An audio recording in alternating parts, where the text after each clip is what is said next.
Illuminating presentation, shall we call it that? In fact, the G20, of course, stands out for its unique ability to bring together both developed as well as developing nations to address global governance challenges and to create solutions. India, of course, is in a prime position to bridge this very divide, Aisha. Oh yeah, absolutely, Meghna. And at the helm of this is India's G20 Sherpa. It is our honor, ladies and gentlemen. Put your hands together and welcome Shri Amitabh Kant in a fireside chat with Senior Executive Editor Input, Times Now and Mirror Now, Madhav Das Gopalakrishnan.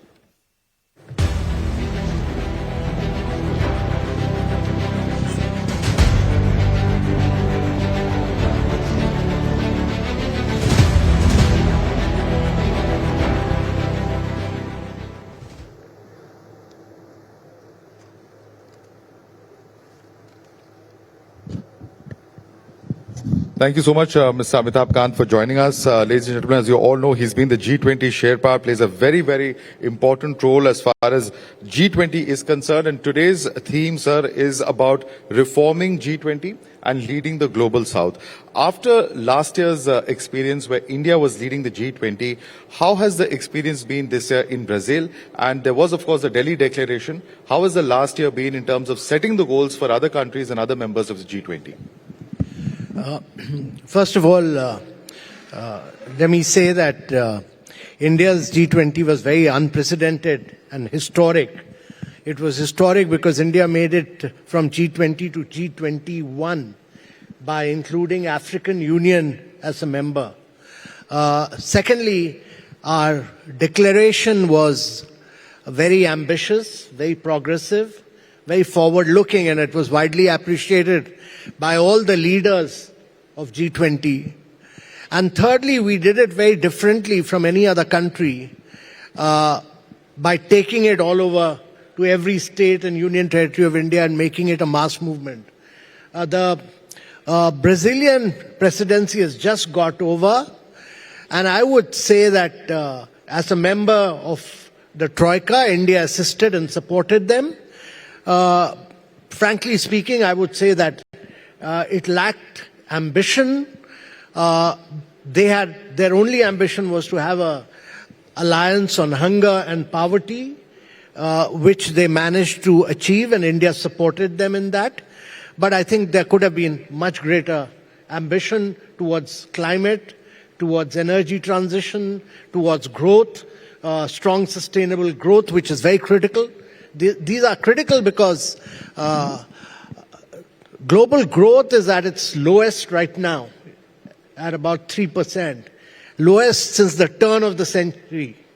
And while the developed world is growing at 1.8%, the global south, lower and middle income countries are growing at 4.4%. And this is going to be the story for the next 3 decades, according to IMF and World Bank, that emerging markets will grow at a much faster pace because of young demographics. The population in India, Asia, Africa will be very young, whereas the population across Europe and America will be aging. And therefore, these countries will grow at a much, much higher pace. And that is very critical. And the second point, which is very important, is the global debt. The global debt is very, very high. If you look at the global south, there are 15 countries which spend more on debt than on education. There are 44 countries which spend more on debt, on their interest payment on debt. The interest payment is higher than what they spend on health. And therefore, there is a need for greater debt transparency, and there's a need for debt restructuring of the global south. Right. And those are issues which should be brought center stage, right, which we hope to do in South Africa now. Absolutely. How much more difficult is it to arrive at a consensus on a global platform such as this in today's world, given that, we had at the time of the Delhi Declaration, the Middle East crisis was not there, the world literally standing divided. Is it far more challenging in today's world to arrive at a consensus in that context? So there are many challenges. First and foremost, we must understand there is a global challenge of a crisis in the heart of Europe. There is a raging war for over 3 years now in the heart of Europe. We should also be very clear that World War I was fought in Europe. The World War II was fought in Europe, and we have this war going on for 3.5 years. You have a huge humanitarian crisis in the Middle East. More people have died in the Middle East in 1 year than what they've died in the Russia-Ukraine crisis over 3.5 years. So you have a Middle East crisis. And then you have a challenge now in Syria. So you have all these challenges. Right. Secondly, you have a very major challenge in terms of global value chains having broken. So you've seen United States putting 100% duty on Chinese automobiles, 50% duty on batteries, etc. And Europe has also moved forward and put a 45% duty on imports from China on automobiles. And this duty is being put because they say that China is overproducing for the world and is supported, their production is based on support by the government subsidizes their production, and therefore they're producing below market costs. And what you will see is more trade wars.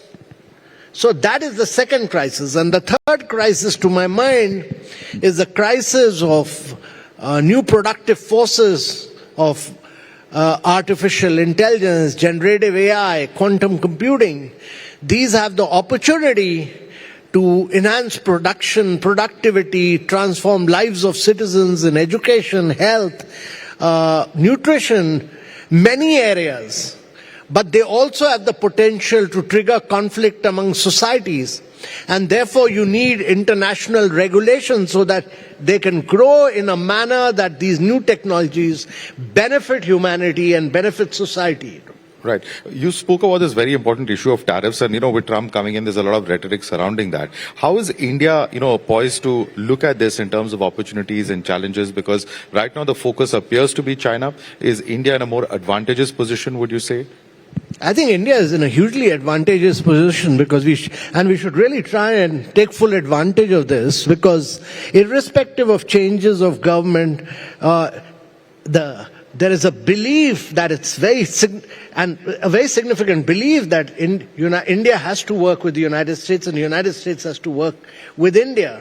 And that gets reflected in the fact that we have a partnership in the Quad, and we are doing many things together in climate, in energy transition, in critical materials, and you saw this agreement on critical minerals, and then we had the India-Middle East Economic Corridor, IMEC, which was done during G20. So many areas, including Biofuel Alliance. All these are key areas where India is working with the United States. Also, it's important to understand that there is only one country in the world which has retained its market share at about 26% of the global GDP for the last 3 decades. Governments may come, governments may go, but United States has retained its market share at 26% of the global GDP. It has a 44% market capitalization of the world with just 4% of the population. And it's the only country. Europe's share has fallen from 30% to 18%, but America has retained it. It's also important for us to understand that countries like Japan, which grew from a post-World War II, Korea, recent time China, all have grown at high rates on the back of penetrating United States as far as exports are concerned. And therefore this relationship, to my mind, is critical, is very critical for India to be able to grow into a fully developed economy and becoming a Viksit Bharat by 2047. Right. Also, some of the questions around India's neighborhood as well. We are one of the countries that has extended to Sri Lanka, a $1 billion line of credit, with China also trying to woo a number of countries in this entire hemisphere. What really are the challenges for India in that context, even as it tries to lead the global south? So the biggest challenge for the world is the global debt crisis. As I said, the global south is spending 2.4% of their GDP on just meeting the interest payment. That is more than what they spend on climate. They spend 2.1% on climate, and they spend 2.4% on interest payment. That is why, the interest payment just look at this, interest payment on debt is higher than what they spend on health in 44 countries of the global south. And therefore, there needs to be a debt transparency. There needs to be a restructuring of debt, and that's critical because China has extended debt to many countries of the global south, where there is a lack of transparency, and there is a need for a plan by IMF for all these global south countries so that the debt is there is a clarity on transparency, there is a clarity on sustainability, and there is a structured plan of action which will really come out within a period of next 6 to 7 months. Otherwise, it'll have a huge implication on the growth and progress of these countries. Right. India has also, sir, recently rejected a $300 billion climate finance package for the global south as the COP29 presidency is concerned. India has come out and said that the various bodies of the United Nations which have forced it down without hearing their side. What exactly are the apprehensions here? And what are the implications of this? So, the COP29, the negotiation process was very badly managed, to my mind, by UNFCCC. Number one. Number two, I really feel that the basic principle is what was agreed to at COP21 in Paris, which was based on common but differentiated responsibilities. That 82% of the total carbon space in the world has already been occupied by the developed world. There's very little left for developing countries like India and the global south.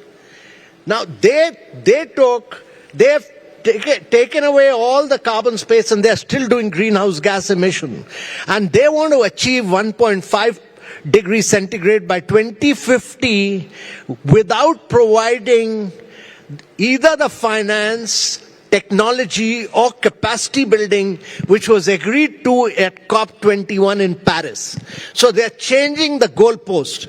And that is why agreeing only to $300 billion, whereas what they should support for 1.3 trillion. What was agreed to in G20 is that the world will move from billions to trillions. The package was 1.3. They brought it down to 300 billion, and it did not have, and they said it will not be 300 billion was also not be provided by the states, but it will be provided through private and multilateral sources. So there was a total denial, there was a total back out from what was agreed to at COP21, and I think it was the worst possible deal, and that's why India did not agree to it. But where do you see the roadmap ahead on this? Because there's been so much of back and forth on this issue for years on end. Where do you see this headed? So I think no deal is better than a bad deal as far as climate is concerned, and India took the right stand, to my mind. Right. Also, as far as India's neighborhood, another question, as far as the BIMSTEC itself is concerned, under the Sheikh Hasina government until recently, India was in touch with, neighboring countries such as Bangladesh over economic and technical cooperation. Do initiatives such as this now hang in the balance with the change of regime in Bangladesh, would you say? No, see, one must realize that we are in a complex world. We are in a world where there will be constant changes of government. I mean, you've seen this happening in the United States, you've seen this happening in several parts of Europe, you've seen this raging war in Europe, you'll see this in our neighborhood constantly. But we should be absolutely clear about our national goal, our national perspective. Our goal is clearly that we need to move from being a $4 trillion economy to a $30 trillion economy by 2047. The challenge for India is that if you have to move from being a $4 trillion to a $30 trillion economy, that means your GDP has to grow nine times. Your per capita income has to grow 8 times. Your manufacturing has to grow about almost 16 times. That is the challenge. Your per capita income has to be taken from $3,000 to about $18,000. That's our challenge. So, irrespective of the global challenges, we need to grow and expand. And we are fortunate that we are a large country. We have a big domestic demand. That is what we need to pursue.